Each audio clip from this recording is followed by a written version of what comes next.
In this simple video tutorial, I'm going to share with you how you can block someone on Snapchat. You can simply block people on Snapchat in just few simple steps. To do this, simply head into your Snapchat. On your chat page, you will have to select anyone you would like to block. Let's say this person right here. You will just have too long hold on them. Then select the first option of Manage Friendship. You will see the option of Block right here.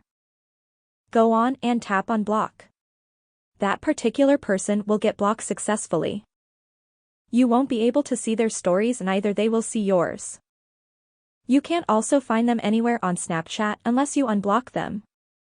To unblock, just head into your settings. On the settings page, scroll down onto the option of blocked users. You will see a list on accounts you have blocked on Snapchat. To unblock, just tap on the X icon and they will get unblocked. That's how easy it is to block or unblock on Snapchat. If you have any questions, just let me know in the comments section down below.